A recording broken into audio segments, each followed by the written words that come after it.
I still remember the sting of that laughter. Graduation dinner, everyone clinking glasses, my diploma fresh in my hands, the room still smelling of roasted chicken and champagne. And then his voice cut through everything. My father's gravelly chuckle, sharp, deliberate. "You're old enough to pay rent or get out." The table roared with laughter. My mother, my siblings, even my aunt who barely knew me. I forced a smile, because that's what I was trained to do. Smile and swallow it down. Pretend the humiliation didn't burn. But inside, something snapped. It wasn't the first time.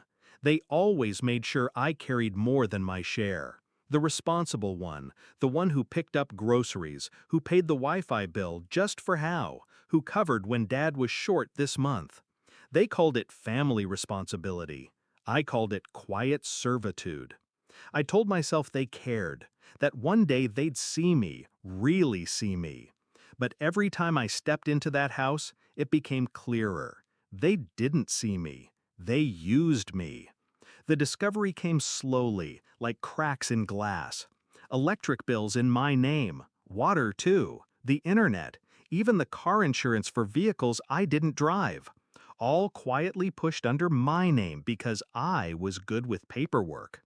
My parents weren't fools. They knew exactly what they were doing, burying me under responsibility while pretending it was a privilege. By the time I caught it, I was paying nearly half the house's expenses. Half. And still, I was the joke at the table, the one who didn't contribute enough.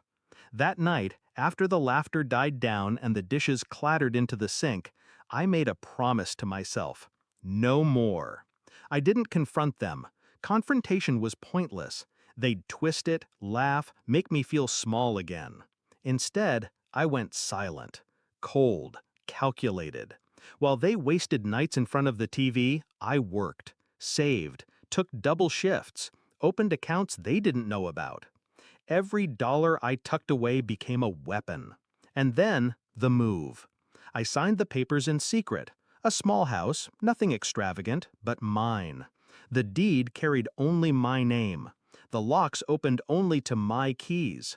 For the first time in my life, I felt oxygen in my lungs. Freedom wasn't loud. It was terrifyingly quiet.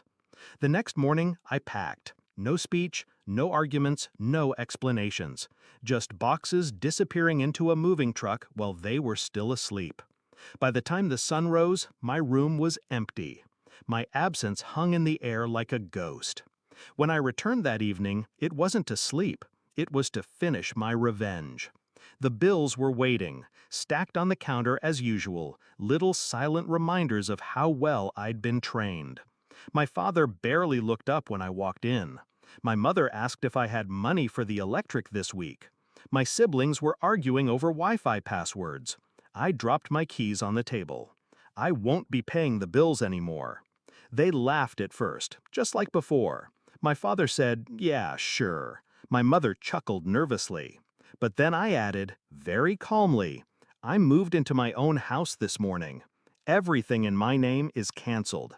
Starting today, the power, the water, the internet, you'll have to put them back under yours. And pay for them yourselves." The silence was perfect. My father's smirk fell. My mother's fork clattered. My sister's face drained of color. They knew. They knew how much of their life I'd been carrying, how much weight I'd been quietly holding up. And now, all of it was about to crash on them. Dad's voice cracked first. You can't just—" "I can," I said, and I did. I turned, walked toward the door. Behind me, voices rose. Fear laced their tone. My mother's voice trembled. My father's growl turned desperate. My siblings were already bickering about money.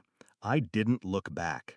By the time the first shutoff notice arrived, I was sipping coffee on the porch of my own home.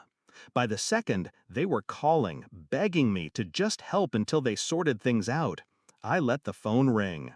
By the third, my mother was crying at my doorstep. I listened, quietly. She tried guilt. She tried shame. She even tried love.